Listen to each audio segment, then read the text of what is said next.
ओम शांति। आज 5 दिसंबर 2023 के साकार बाप दादा के मधुर महावाक्य। बाबा ने कहा, मीठे बच्चे, कल्याणकारी बाप अभी तुम्हारा ऐसा कल्याण कर देते हैं जो कभी रोना न पड़े। रोना अकल्याण व देह अभिमान की निशानी है। प्रश्न, किस अटल भावी को जानते हुए तुम्हें सदा निश्चिंत रहना है? उत्तर, तुम जानते हो कि इस पुरानी दुनिया का विनाश अवश्य होना है। भल पीस के लिए प्रयास करते रहते हैं, लेकिन नर चाहत कुछ और। कितना भी कोशिश करें, यह भावी टल नहीं सकती। नेचुरल कैलेमिटीज आदि भी होनी है। तुम्हें नशा है कि हमने ईश्वरीय गोद ली है। जो साक्षात्कार किए हैं वह सब प्रैक्टिकल में होना ही है। इसीलिए तुम सदा निश्चिंत रहते हो। ओम शांति। विश्व में मनुष्यों की बुद्धि में भक्ति मार्ग का ही गायन है, क्योंकि अभी भक्ति मार्ग चल रहा है। यहाँ फिर भक्ति का गायन नहीं है, यहाँ तो बाप का गायन है। बाप की महिमा करनी होती है। जिस बाप से इतना उच्च वर्षा मिलता है। भक्ति में सुख नहीं है। भक्ति में रहते हुए भी याद तो स्वर्ग को करते हैं ना। मनुष्य मरते हैं तो कहते हैं स्वर्गवासी हुआ, तो खुश होना चाहिए ना। जबकि स्वर्ग में जन्म लेते तो फिर रोने की तो दरकार नहीं। वास्तव में यह सच्ची बात तो है नहीं कि स्वर्गवासी हुआ, इसीलिए रोते रहते हैं। अब इन रोने वालों का कल्याण कैसे हो? रोना दुख की निशानी है। मनुष्य रोते तो हैं ना। बच्चे जन्मते हैं तो भी रोते हैं, क्योंकि दुख होता है। दुख नहीं होगा तो जरूर हर्षित रहेंगे। रोना तब आता है जब कोई ना कोई अकल्याण होता है। सतयुग में कभी अकल्याण नहीं होता, इसीलिए वहां कभी रोते नहीं। अकल्याण की बात ही नहीं होती।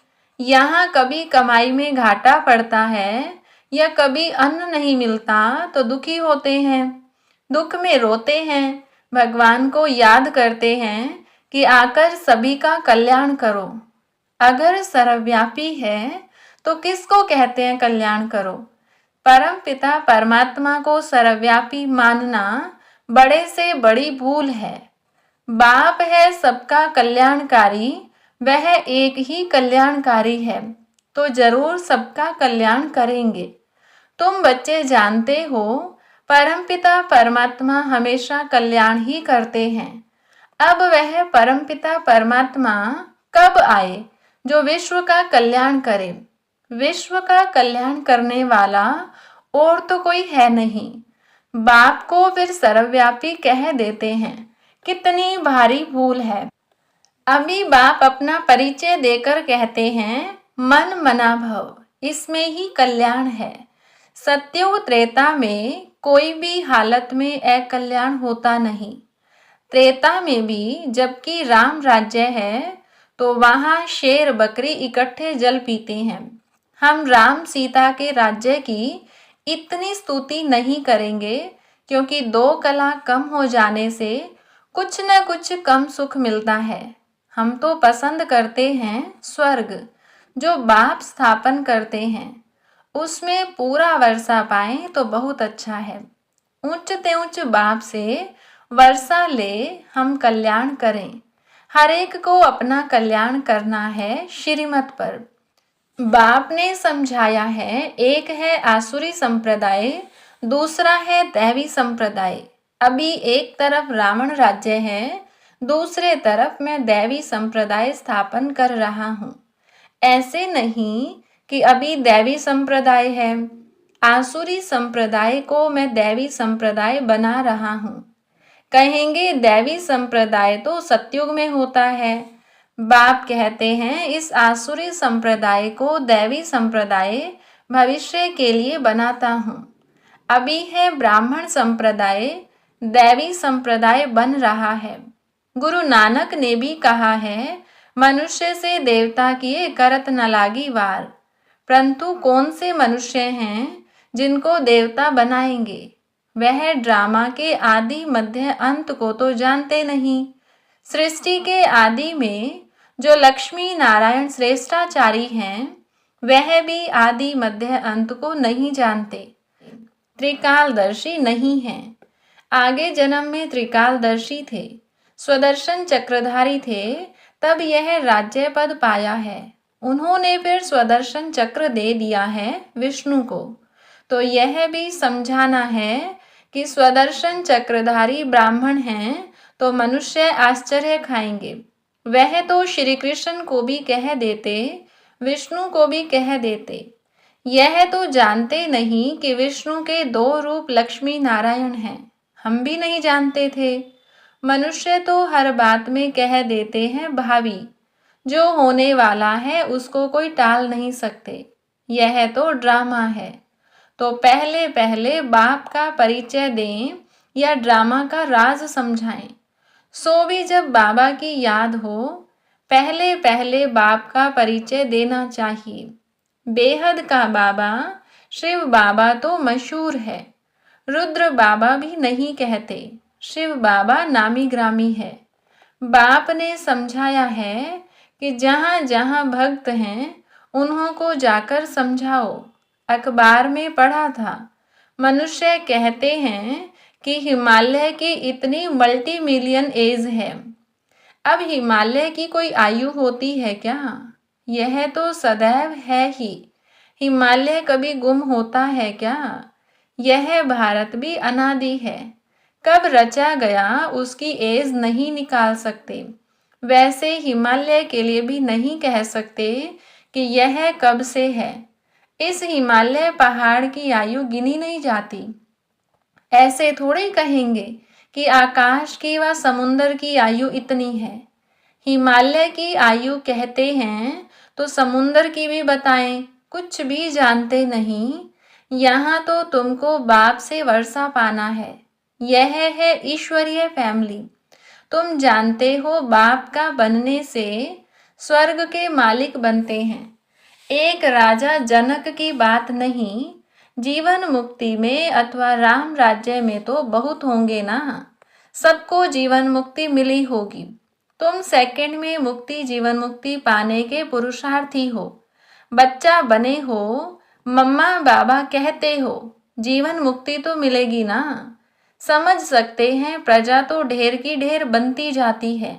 दिन प्रतिदिन प्रभाव तो निकलना है ना। यह धर्म की स्थापना करना बड़ी मेहनत है। वह तो ऊपर से आकर स्थापना करते हैं, उनके पिछाड़ी ऊपर से आते जाते हैं। यहाँ तो एक एक को राज्य भाग्य पाने के लायक बनाना पड़ता है। लायक बनाना बाप का काम है। जो मुक्ति जीवन मुक्ति के लायक थे, सबको माया ने नालायक बना दिया है। 5 तत्व भी नालायक बने हैं, फिर लायक बनाने वाला बाप है। तुम्हारा अभी सेकंड सेकंड जो पुरुषार्थ चलता है, समझते हैं कल्प पहले भी फलाने ने ऐसा ही पुरुषार्थ किया था। कोई आश्चर्यवत भागंती हो जाते हैं, पारकती दे देते हैं, प्रैक्टिकल देखते रहते हैं। यह भी समझते हैं विनाश सामने खड़ा है। ड्रामानुसार सबको एक्ट में आना है। नर चाहत कुछ और। वह कहते हैं पीस हो, परंतु भावी को तुम बच्चे जानते हो। तुमने साक्षात्कार किया है। वह भल कितना भी माथा मारे कि विनाश न हो, परंतु यह भावी टल नहीं सकती। अर्थक्वेक नेचुरल कैलेमिटीज होंगी, वे क्या कर सकते? कहेंगे यह तो गॉड का काम है। तुम्हारे में भी बहुत थोड़े हैं जिनको इतना नशा चढ़ता है और याद में रहते हैं। सब तो परिपूर्ण नहीं बने हैं। तुम जानते हो यह भावी टलने की नहीं है। अन्न नहीं है, मनुष्यों के रहने के लिए जगह नहीं है, 3 पैर पृथ्वी के नहीं मिलते। तुम्हारा यह ईश्वरीय परिवार, माता पिता और बच्चे। बाप कहते हैं मैं बच्चों के आगे ही प्रत्यक्ष होता हूँ, बच्चों को सिखाता हूँ। बच्चे भी कहते हैं हम बाप की मत पर चलते हैं। बाप भी कहते हैं मैं बच्चों के ही सम्मुख आकर मत देता हूँ। बच्चे ही समझेंगे, नहीं समझते हैं तो छोड़ो, लड़ने की कोई बात नहीं। हम परिचय देते हैं बाप का। बाप कहते हैं मुझे याद करो तो विक्रम विनाश होंगे, और स्वदर्शन चक्र को याद करो तो चक्रवर्ती राजा बनेंगे। मन मना भव मध्याजीभव का अर्थ भी यह है। बाप का परिचय दो, जिससे क्रिएटर और क्रिएशन का राज तो समझ जाएं। मुख्य यह एक ही बात है। गीता में मुख्य यह एक ही भूल है। बाप कहते हैं मुझ कल्याणकारी को ही आकर कल्याण करना है, बाकी शास्त्रों से कल्याण हो नहीं सकता। पहले तो सिद्ध करना है कि भगवान एक है। उनको तुम याद करते हो परंतु जानते नहीं हो। बाप को याद करना है तो परिचय भी चाहिए ना। वह कहाँ रहते हैं, आते हैं व नहीं। बाप वर्षा तो जरूर यहाँ के लिए देंगे या वहाँ के लिए देंगे। बाप तो सम्मुख चाहिए। शिवरात्रि भी मनाते हो। शिव तो सुप्रीम फादर है सब आत्माओं का। वह रचता है, नई नॉलेज देते हैं। सृष्टि चक्र के आदि मध्य अंत को वह जानते हैं। वह है ऊंचे से ऊंचा टीचर, जो मनुष्य को देवता बनाते हैं, राजयोग सिखलाते हैं। मनुष्य कभी राजयोग सिखला न सके। हमको भी उसने सिखलाया, तब हम सिखलाते हैं। गीता में भी शुरुआत में और अंत में मन मना भव और मध्याजीभव कहा है। झाड़ और ड्रामा का नॉलेज भी बुद्धि में रहता है। डिटेल में समझाना पड़ता है। रिजल्ट में फिर भी एक बात आती है, बाप और वर्षे को याद करना है। यहाँ तो एक ही बात है, हम विश्व के मालिक बनेंगे। विश्व का कल्याणकारी ही विश्व का मालिक बनाते हैं। स्वर्ग का मालिक बनाएंगे, नरक का थोड़ी मालिक बनाएंगे। दुनिया यह नहीं जानती कि नरक का रचयिता रावण है, स्वर्ग का रचयिता बाप है। अब बाप कहते हैं मौत सामने खड़ा है, सबकी वानप्रस्थ अवस्था है, मैं लेने आया हूँ। मुझे याद करो तो विक्रम विनाश होंगे। आत्मा मैली से शुद्ध हो जाएगी, फिर तुमको स्वर्ग में भेज देंगे। यह निश्चय बुद्धि से किसको समझाना है, तोते मुआफिक नहीं। निश्चय बुद्धि को फिर रोने की व देह अभिमान में आने की बात नहीं रहती। देह अभिमान बहुत गंदा बना देता है। अब तुम देही अभिमानी बनो। शरीर निर्वाह अर्थ कर्म करो। वह तो कर्म सन्यासी बन जाते हैं। यहाँ तो तुमको गृहस्थ व्यवहार में रहना है।